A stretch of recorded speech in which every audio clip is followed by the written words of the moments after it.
درد و آلام کے مارے ہوئے کیا دیتے ہیں، ہم تو بس ان کی نگاہوں کو دعا دیتے ہیں۔ عقل والوں کے نصیبوں میں کہا ذوق جنون، عشق والے ہی جو ہر چیز لٹا دیتے ہیں۔ عزیزان محترم، قرآن کے اندر اللہ ارشاد فرماتا ہے اقیموا الصلاۃ، یعنی اس کا مطلب یہ ہوتا ہے کہ نماز قائم کرو، نماز پڑھو، وآتوا الزکاۃ، اور جو رزق، جو دولت، جو مال و زر رب تعالیٰ نے تمہیں عطا کیا ہے، اس میں سے اس کی راہ میں زکات نکالی جائے، اس میں سے زکات کے مطابق مال و دولت نکالی جائے۔ وَأَطِیعُوا الرَّسُولَ، اور رسول کی اطاعت کی جائے۔ تو یہ سب کام کیوں کیے جائیں؟ لَعَلَّکُمْ تُرْحَمُونَ، اس امید پر کہ تم پر رحم کیے جائیں۔ عزیزان محترم، عزیزان محترم، کتنا سلیس ترجمہ اس میں ہے۔ اس آیت میں رب تعالیٰ نے تمام ایمان والوں کو نماز قائم کرنے اور زکات ادا کرنے کا حکم فرمایا۔ گویا نمازی مسلمانوں کو آگاہ کیا جا رہا ہے کہ اے نماز پڑھنے والے، اگر تو چاہتا ہے کہ تیری نماز اللہ کی بارگاہ میں قبول ہو جائے تو جو مال و زر تجھے دیا گیا ہے اس کی زکات بھی ادا کر دے۔ ہمارے پیارے آقا صلی اللہ علیہ وسلم کی اطاعت و فرما برداری سے تمہیں یہ انعام ملے گا کہ اللہ تبارک و تعالی تم پر رحم فرمائے گا، اور اللہ کے حکم رب کے فضل عظیم اور لطف عظیم سے دنیا و آخرت میں کامیاب ہو جاؤ گے۔ عزیزان گرامی، ان میں تین چیزوں کا ذکر کیا گیا ہے اس آیت کے اندر، تین چیزوں کا۔ پہلا تو یہ کہ اقیموا الصلاۃ، یعنی اے لوگوں زکات ادا کرو، اے اقیموا الصلاۃ، اے لوگوں نماز ادا کرو، وآتوا الزکاۃ، اور زکات بھی ادا کرو۔ اس کے بعد وأطیعوا الرسول، اور رسول کی اطاعت کرو۔ تین چیزیں اس کے اندر ذکر کی گئی، اور تینوں پر اگر ہمارا عمل ہو جاتا ہے تو یہ سمجھ لیجیے پھر رب کا فضل ہو جائے۔ عزیزان محترم، عزیزان محترم، کچھ چیزیں میں آپ کو بتا رہا ہوں، سے حضرت ابو ہریرہ رضی اللہ تعالیٰ عنہ، بخاری شریف کی روایت ہے، حضرت ابو ہریرہ رضی اللہ تعالیٰ سے روایت ہے، پیارے آقا صلی اللہ علیہ وسلم نے ارشاد فرمایا کہ جس شخص کو اللہ رب العزت نے مال دے، جس کو رب تعالیٰ مال دے اور وہ اس کی زکات ادا نہ کرے تو قیامت کے دن وہ مال گنجے سانپ کی صورت اختیار کر لے گا۔ یعنی اس کا مطلب یہ ہے کہ اگر اللہ نے ہمیں اور آپ کو اگر دولت دی ہے اور اس کے بعد اگر ہم اس دولت میں سے اللہ کی راہ میں اگر خرچ نہیں کرتے ہیں، اللہ کی راہ میں اگر ہم زکات نہیں لیتے ہیں، تو حضرت ابو ہریرہ یہ کہتے ہیں کہ پھر قیامت کے دن وہی مال جو رب نے ہمیں دیا، ہم اس کی زکات نہیں نکالی، یہ ایک دن اژدہا کی صورت بنا لے گا، ایک گنجے سانپ کی صورت بن جائے گا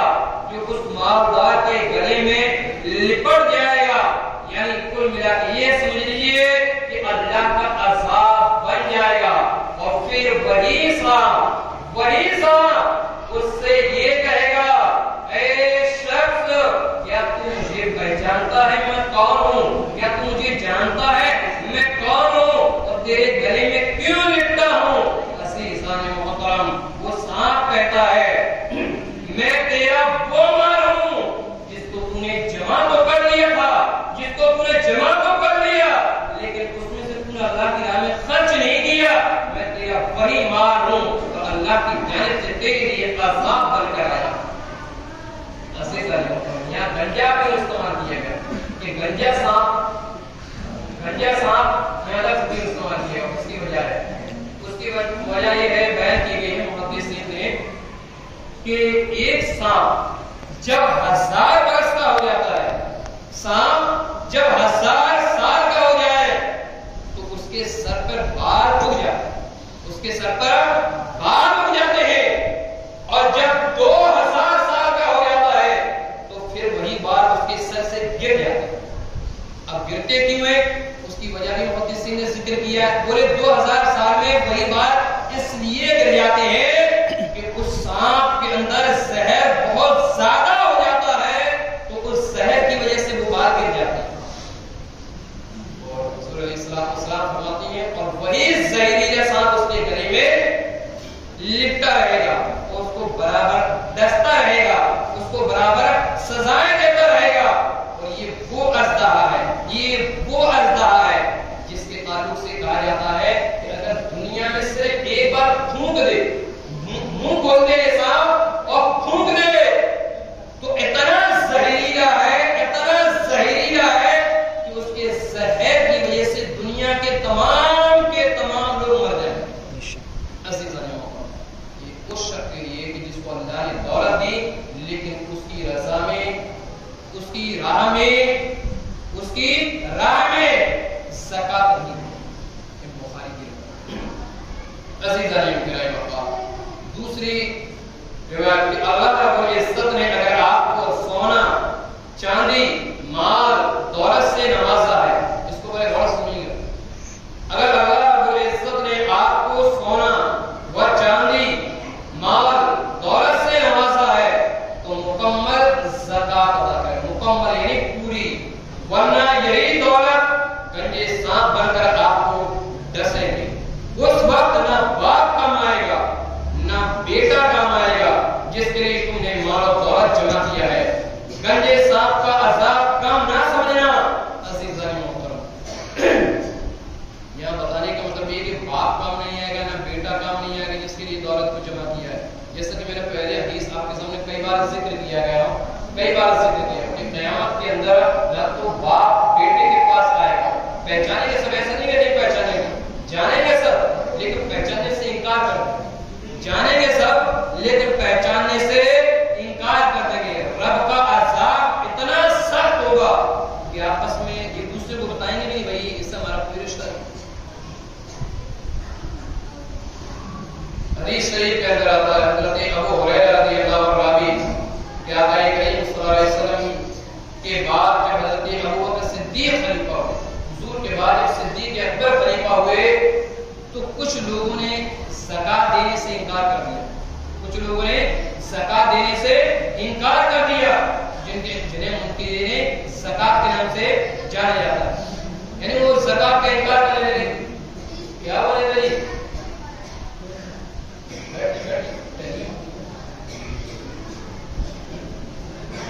کیا ہوا؟ بولے اس میں مسئلہ یہ ہوا حضرت صدیق اکبر رضی اللہ تعالی جب زکات کا مال انہوں نے دینے سے صدیق اکبر کے دور میں منع کر دیا، جن لوگوں نے جب منع کر دیا تو صدیق اکبر نے ان کے خلاف بھی جہاد کا اعلان کر دیا۔ وہ بھی مسلمان تھے لیکن زکات کا انکار کر دیا کہ زکات کا حکم میں یہ نص ثابت ہے قرآن سے، اقیموا الصلاۃ وآتوا الزکاۃ، کہ نماز قائم کرو، زکات ادا کرو، اس لیے کہ زکات جو ہے وہ ہے فرض، زکات یہ فرض۔ اگر کوئی فتاوی حنفی کے اندر یہ روایت ملتی ہے، یہ بات بہار شریعت کے اندر بھی ہے کہ اگر کوئی زکات کا انکار کر دے، زکات کا اگر انکار کر دے تو یہ سمجھیے کہ وہ اسلام سے خارج ہے، وہ اسلام سے نکل جائے گا اگر زکات کا انکار کر دیا تب۔ دوسرا مسئلہ کر دیا اور بولے کہ نہ دینے والا، جسے بہت سے لوگ ہوتے ہیں دیتے بھی نہیں، بولے جو زکات نہ دے وہ، تو پھر اس کا مسئلہ یہ ملتا ہے کہ جو زکات نہ دے وہ فاسق ہے، فاسق، اور اس کے قتل کرنے کا حکم دیا، قتل کرنے کا حکم۔ اتنا بڑا سخت معاملہ ہے زکات کہ اگر نہیں لیا ہے تو فاسق ہے اور بادشاہ ہے اسلام اس کے قتل کا حکم نامہ جاری کرے۔ اس کے بعد پھر تیسرا مسئلہ بولے کہ جو زکات دینے میں تاخیر کرے، یعنی زکات دینے میں دیر کرے، اس کے لیے کیا حکم ہے؟ تو اس کے لیے شریعت مطالعہ کریے کہ جو دیر کرتا ہے زکات دینے میں یہ نہایت ہی سخت گنہگار اور مردود الشہادہ الشہادہ کا مطلب یہ ہوتا ہے، گنہگار کو آپ جانتے ہیں، مردود الشہادہ کا مطلب یہ ہوتا ہے کہ جس کی گواہی قبول نہ ہو۔ اسی طرح یہ زکات کا نہایت ہی اتنا سخت معاملہ ہے۔ اس کے بعد حضرت ابو ہریرہ رضی اللہ عنہ یہ کہتے ہیں، ابن خزیمہ کے اندر یہ روایت موجود ہے، یہی روایت صحیح ابن حبان کے اندر ملتی ہے، اور حضرت ابو ہریرہ یہ کہتے ہیں کہ حضور صلی اللہ علیہ وسلم نے فرمایا کہ 3 شخص جہنم میں سب سے پہلے جائیں گے، 3 شخص جہنم میں سب سے پہلے جائیں گے، اور ان میں سے ایک وہ ہوگا جس کو رب تعالیٰ نے دولت دی، جس کو اللہ نے مال دیا، لیکن رب کی رضا کے لیے، رب کے راستے کے لیے اگر اللہ کی راہ میں وہ زکات نہیں دیا تو سب سے پہلے جہنم میں ہوگا۔ عزیزان محترم، اس کے علاوہ حضرت عبداللہ بن مسعود کی روایت کرتی ہے، یہ طبرانی کبیر کے اندر ہے کہ حضرت عبداللہ بن مسعود فرماتے ہیں ہمیں حکم دیا گیا کہ نماز پڑھے اور زکات ادا کرے، اور جو شخص زکات ادا نہیں کرتا، حضرت عبداللہ بن مسعود یہ کہتے ہیں کہ اس کی تو نماز ہی قبول نہیں، اس کی تو نماز ہی قبول نہیں۔ عزیزان محترم، وقت چیزیں تو کافی ہیں، لیکن یہ چیز آپ سنیں، زکات نہ دینے والا صالبہ بن ابی حاتب انصاری، یہ صالبہ آقا کریم صلی اللہ علیہ وسلم کی بارگاہ میں آیا، اور جب حضور کی بارگاہ میں آتا تو کہتا ہے یا رسول اللہ علیہ السلام، آپ میرے لیے اللہ کی بارگاہ میں دعا کر دیں کہ اللہ تبارک و تعالیٰ مجھے مال و دولت سے نواز دے۔ تو حضور نے فرمایا اے صالبہ، جو دولت کم ہوتی ہے اس پہ اللہ کا شکر ہو جاتا ہے،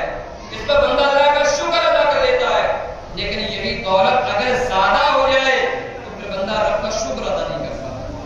تو صالبہ چلا گیا، کچھ دنوں کے بعد پھر آیا، یا رسول اللہ، اللہ کی بارگاہ میں دعا کر دے کہ اللہ تعالیٰ مجھے مالدار کر دے، اللہ مجھے دولت سے نواز دے۔ اور یا رسول اللہ، یہ صالبہ وعدہ کرتا ہے کہ جس رب نے